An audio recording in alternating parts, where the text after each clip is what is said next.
I'm Mark Sudonic, Textile Application Specialist with Graphic Solutions Group.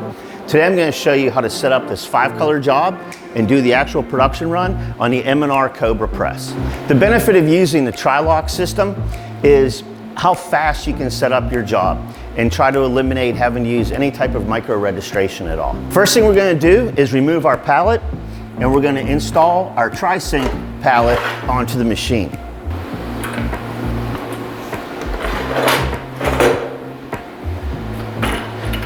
Once our tri-sync pallet is on press, we're ready to start setting up our job. We're going to start with our first color, which is going to be our underbase in print head 1. We're going to move the tri-sync pallet underneath our screen in the first print head. One thing to keep in mind is when you're moving your pallet, don't move it holding the pallet. You want to use the pallet in front of it or behind, or the arm underneath. That way, if your handles are slightly loose, you're not going to move your pallet. We'll bring our head down, and we'll lock in our screen at the 3 points on the pallet. Now that our first screen is in, we're going to go ahead and index our press, and we're going to put the next 4 screens in the machine in the exact same manner.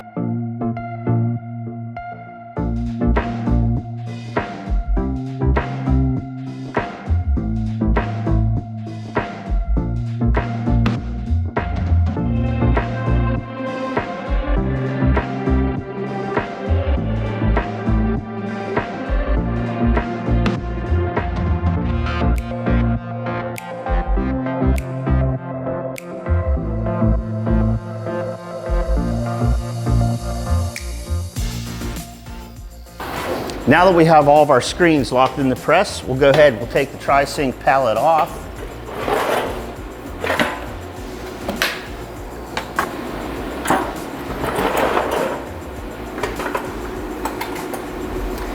Now we're ready for squeegees and flood bars. Now that all of our screens are loaded into the machine and registered, we're going to go ahead and load our flood bars and squeegees in. As you can see, we have 2 types of squeegees here. We have orange, which are 60-90-60 durometer. So it's gonna have a stiff center and a soft edge. And the green are gonna be 70-90-70. So we have, again, the stiff center of the 90 durometer and the softer edge of a 70 durometer. The reason we're going with these types of squeegees is our whole design is comprised of halftones and fades.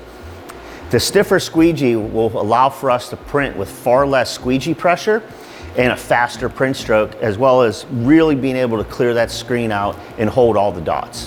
Now we'll go ahead and we'll load in our flood bar and our squeegee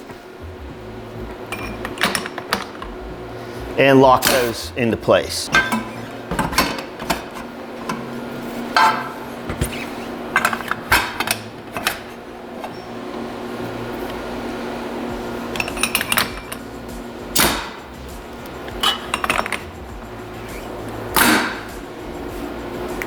Now that we have our squeegees and flood bars all locked in, we're going to go ahead and ink up the press.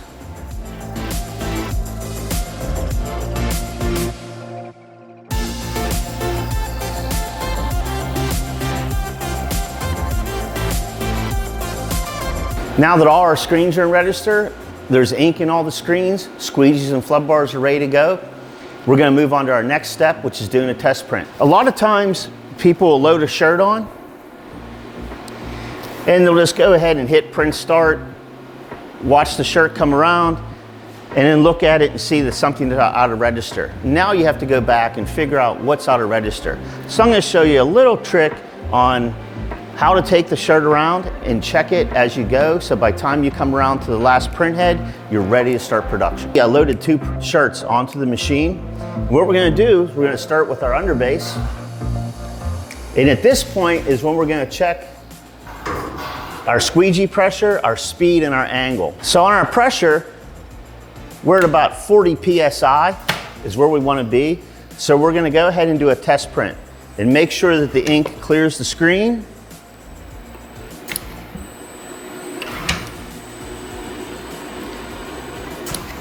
Which it did, so we're ready to go ahead and flash this underbase.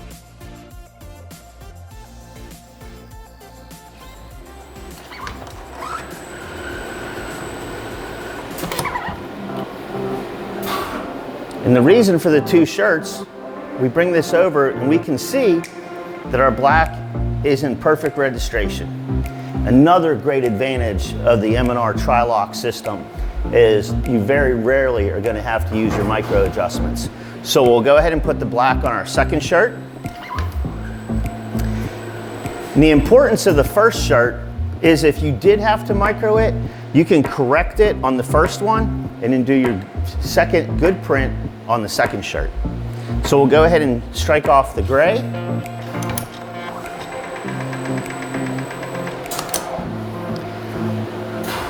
Bring it over. Again, no micro needed. The gray is in perfect registration on top of the black. So we'll go ahead and print our second shirt with the gray.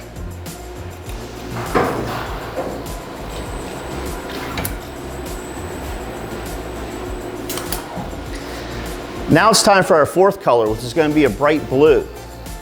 So we'll go ahead and print our first shirt. And let's check the registration on this one. As you can see, we're laying right on top of our white halftones and our solid white. Again, thanks to the Tri-Sync palette, perfect registration. Let's go ahead and do our second shirt.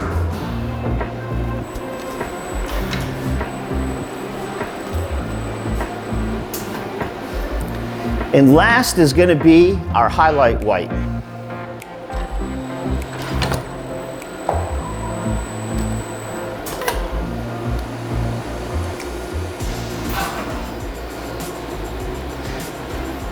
Take a look at our highlight, right where it needs to be. Again, perfect registration. We'll print our second shirt.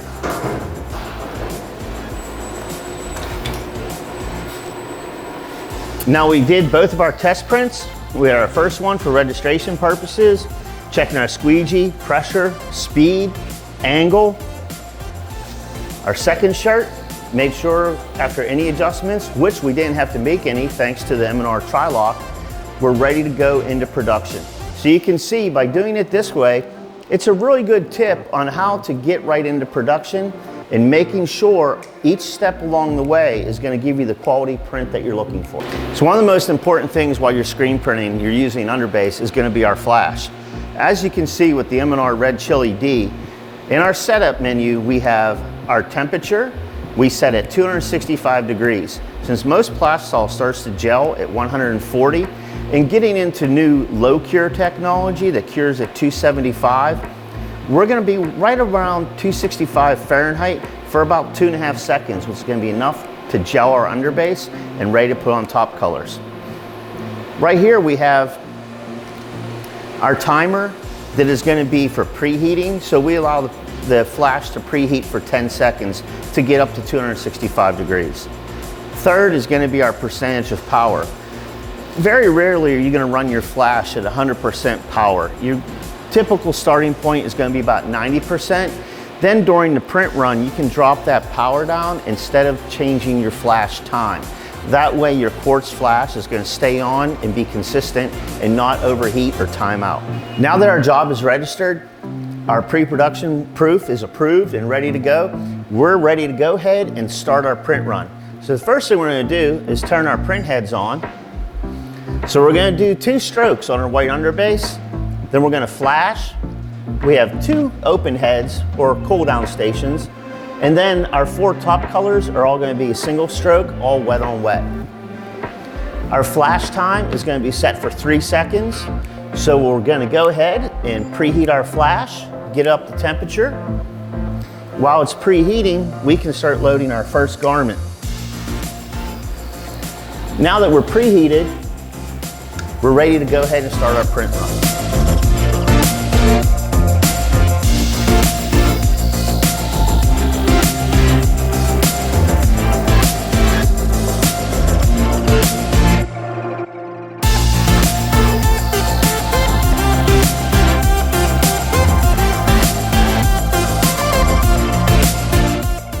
Now, as you can see, with one person loading and unloading, we're still getting 512 pieces an hour off of the M&R Cobra. We've reached the point of our last garment, so we put our last shirt on. Go ahead and start it again. And the last shirt loaded under the first head, hit print finish, and the machine is going to finish the job out in sequence. There you have it, start to finish, 5-color imprint. Now that we're finished with our 5-color job, I'm going to show you how to quickly and efficiently tear down your press. The first thing we're going to do, unlock our squeegee flood bar, unlock our screen holders.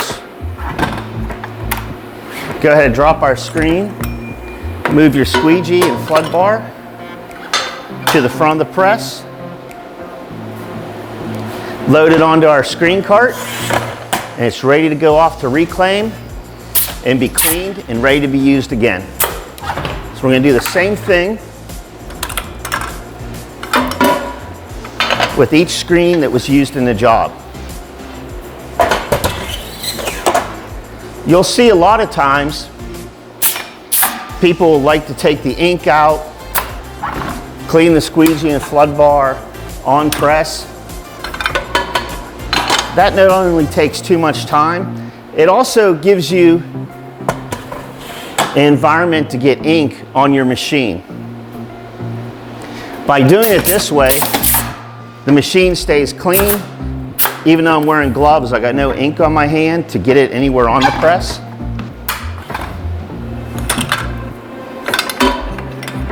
And actually, while I'm doing this, my press operator or my press helper could be on the other side of the machine starting to register the next job.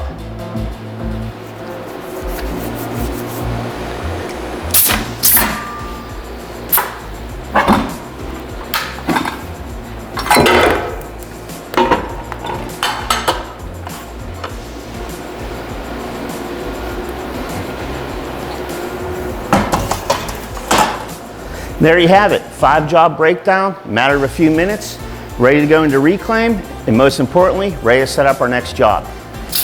After you break your job down and you walk around the machine, you can see there's some ink splatter that comes onto your screen holders. Now is a great time to go ahead, wipe that off, and just walk around the press and just take a few seconds, wipe these off. Anywhere you may see some residual ink on the machine that was maybe moved during the print run or from a previous job, this will just keep your machine looking nice. It'll also, have a clean shop. So when you have customers come in, they're going to want to do business with you because your clean ethic's in the back of the shop. For more information, tips and tricks on screen printing, visit GoGSG.com and follow us on social media.